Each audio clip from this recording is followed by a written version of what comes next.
그는 바닷가에 누워 있었다. 죽은 지 얼마 되지 않았지만 옷은 깨끗했고 구두엔 흙 한 점 묻어 있지 않았다.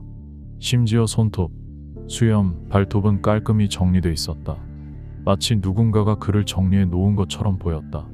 바지 안쪽 주머니에는 유리처럼 단단하게 접힌 쪽지 하나가 숨겨져 있었다. 역에서 발견된 그의 여행 가방 속에는 라벨이 모두 제거된 옷과 칼, 바늘, 수선 키트 같은 도구들이 정돈돼 있었다. 심지어 경찰은 이 모든 단서를 대중에게 공개하지 않았다. 그가 남긴 암호문의 원본과 제보자 그리고 책이 발견된 정확한 위치까지도 그건 수십 년 동안 감춰진 채 있었다. 책을 발견했다고 주장한 사람의 이름조차 지금까지 알려지지 않았다. 알아낼수록 드러날수록 점점 미궁으로 빠지는 미스테리한 솜 머튼 맨 실종 사건. 1948년 12월 1일 아침, 호주 한 해변에서 한 남성이 숨진 채 발견된다. 장소는 평화롭고 고요한 솜 머튼 비치. 그는 마치 잠을 자듯 모래 언덕에 누워 있었고 정장 차림에 구두까지 말끔하게 신은 상태였다. 그가 어디서 어떻게 왔는지 아는 사람은 아무도 없었다. 경찰은 시신에 대한 조사에 들어갔고 곧 이상한 점들을 발견한다. 그는 신분을 증명할 어떤 물건도 가지고 있지 않았다. 그는 여권도 지갑도 없었다. 심지어 옷에 달린 브랜드 라벨조차 모두 잘려져 있었다. 마치 누군가가 그의 존재 자체를 지우려 한 듯 보였다. 더 이상한 점은 바지 안쪽 주머니에서 발견된 종이 한 장이었다. 유리처럼 단단하게 접혀 있었고 그 위에는 단어가 적혀 있었다. 타맘슈드. 이 말은 페르시아 시집 루바이아트의 마지막 문장에서 따온 것으로 의미는 끝났다이다. 사망 원인은 명확하지 않았다. 시신에는 외상이 없었고 부검 결과 장기에는 이상이 있었으나 독극물 등의 흔적은 검출되지 않았다. 하지만 의사는 말했다. 아마도 매우 희귀하거나 분해 속도가 빠른 독극물일 가능성이 있다. 이러한 점이 사실이라면 누군가 그를 죽였지만 흔적을 완벽히 지운 셈이다. 이후 경찰은 시내 역 근처에서 그의 것으로 추정되는 여행 가방을 발견한다. 가방 안에는 옷가지, 도구, 수선 키트 등이 가지런히 정돈되어 있었으며 그의 신분을 알 수 있는 물건은 없었다. 그러던 중 별개의 제보자가 경찰에게 루바이아트 시집 한 권을 제출했다. 그 책은 한 차량의 뒷좌석에서 우연히 발견된 것이었고 마지막 페이지는 찢겨 있었으며 그 조각은 시신에서 발견된 쪽지와 정확히 일치했다.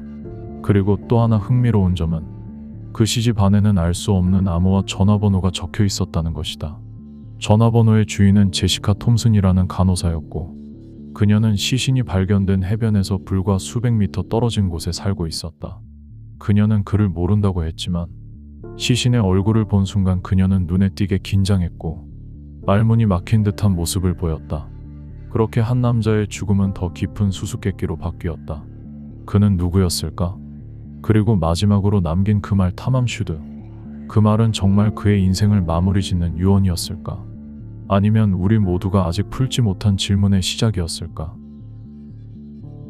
이 남자의 정체를 두고 제기된 이론들은 굉장히 복잡하고 흥미롭다. 그가 단순한 여행객이었을 가능성은 초반부터 거의 배제되었다. 이유는 간단하다. 그는 너무나도 의도적으로 지워져 있었다. 부검 소견에 따르면 신체 반응에서는 강한 독성 물질에 의한 사망을 의미했지만 아이러니하게도 독극물 성분은 끝내 검출되지 않았다. 당시 조사관은 독극물이 매우 희귀하거나 분해 속도가 빠른 약물일 수 있다고 했다. 그렇다면 누가 그런 약을 손에 넣고 또 어떻게 정확히 그 순간에 사용한 걸까? 일반인이 다루기엔 지나치게 특수한 약물이었던 만큼 이 죽음은 철저히 계획된 살해일 가능성이 높아 보인다. 게다가 이 사건에서 가장 기묘한 전개는 시집의 출처다. 한 남성이 경찰에 책을 들고 나타나 며칠 전에 차 뒷좌석에서 책을 발견했다고 증언한 것이다. 그런데 그 책이 바로 타맘슈드가 찢겨 나간 원본이었고 시신의 바지에서 나온 쪽지는 그 책과 정확히 일치했다. 차에 시집을 두고 간 사람이 솜 머튼 맨이라면 그는 왜 그렇게 멀리 떨어진 해변에서 죽었는가? 이 수수께끼는 결국 누군가가 일부러 책을 떨어뜨리고 쪽지는 시신에 심어둔 정황일 수도 있다는 해석을 낳는다. 그리고 가장 난해한 단서는 시집 안쪽에서 발견된 손글씨 암호다. 이 문자 조합은 여러 줄의 알파벳이 반복되다 말고 끊겨있는 형태였다. 과거 일부 국가에서는 루바이아트 시집을 일회성 암호 교본으로 사용한 사례도 있었다. 페이지와 문장을 기준 삼아 특정 단어를 짜맞추는 식이다. 손머튼 맨의 시집 안에서 발견된 글자 조합은 지금까지도 해독되지 않았으며 일부 언론은 군용 암호와 유사하다고 보도했다. 전문가들은 이것이 개인 암호, 군용 코드 혹은 단순한 낙서일 가능성도 제기했지만 아무도 명확한 해석을 내리지 못했다. 이 암호는 마치 누군가에게만 의미를 남기기 위한 목적이었던 것처럼 지금도 시신보다 더 많은 질문을 남기고 있다. 이를 토대로 가장 유명한 이론은 첩보요원설이다. 1948년은 냉전이 막 시작되던 시기였다. 호주는 당시 미군과 영국 정보기관의 첩보 활동 중계지 역할을 하고 있었고 손머튼 해변 인근엔 고급 군사 통신 시설이 있었다. 이런 정황 속에서 신원을 감추고 암호가 적힌 시집을 지닌 채 독극물에 의해 사망한 남성은 첩보요원이라는 해석이 나올 만한 충분한 조건을 갖추고 있었다. 또 다른 의혹으로는 제시카 톰슨과 연관된 사건이라는 이야기가 있다. 그녀는 시집에 적힌 전화번호의 주인이며 시신 발견 장소에서 불과 몇 분 거리에 거주하고 있었다. 경찰은 그녀를 찾아가 시신을 보여주었다. 그녀는 전혀 모르는 사람이라 말했지만 시신을 보는 순간 표정이 굳어졌고 당황한 듯한 기색을 감추지 못했다. 당시 수사관은 그녀가 그를 알아봤다는 확신을 가졌다고 증언했다. 게다가 루바이아트 시집 안에 그녀의 전화번호가 있었던 점은 두 사람 사이에 최소한의 접점이 존재했음을 시사한다. 하지만 그녀는 그 사실마저도 부인했다. 이후 밝혀진 사실에 따르면 제시카는 전쟁 중 통역사 훈련을 받은 이력이 있으며 암호 해석과 외국어 관련 업무를 수행했을 가능성도 제기되었다. 그리고 그 의심은 수십 년 뒤 유전자 분석을 통해 한 번 더 고개를 들게 된다. 톰슨의 아들 로빈은 손머튼 맨과 몇 가지 희귀한 해부학적 특징을 공유하고 있었다. 예를 들어 귀의 상부 연골이 아래보다 더 돌출된 형태나 선천적으로 치아가 특정 배열로 자라나는 구조였다. 이것은 일반인 대비 1에서 2%밖에 없는 특징들이다. 일부 전문가들은 로빈이 손머튼 맨의 친자일 가능성을 제기했고 제시카가 과거에는 그를 알고 있었지만 이후에는 관계를 부정하거나 숨기려 했던 것 아니냐는 해석도 뒤따랐다. 사건이 일어나고 한참 뒤 2022년 유전자 가계도 분석 기법을 통해 손머튼 맨의 정체를 추적해 나가기 시작했다. 수천 건의 가계도 정보를 역추적한 끝에 가장 유력한 인물 한 명이 떠올랐다. 그는 호주 멜버른 출신의 전기 기술자 칼 찰스 웹이었다.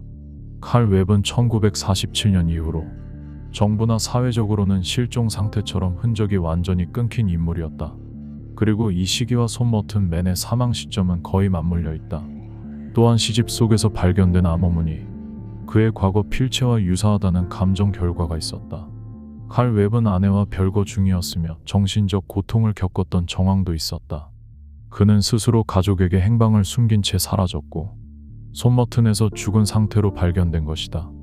그렇지만 그가 살던 멜버른과 시신이 발견된 손머튼 비치는 직선 거리만 700km 이상이었다. 당시 기준으로 하루 넘게 걸리는 거리를 왜 갔는가에 대한 의문이 있다. 설령 그가 스스로 손머튼에 갔다 하더라도 그 목적은 여전히 불분명하다. 이름과 신분은 감췄으며 바지 속의 쪽지와 시집의 암호문은 해석되지 않은 채 남아있었다. 직업은 전기 기술자였지만 가방 안엔 직업을 암시할 만한 도구는 없었다.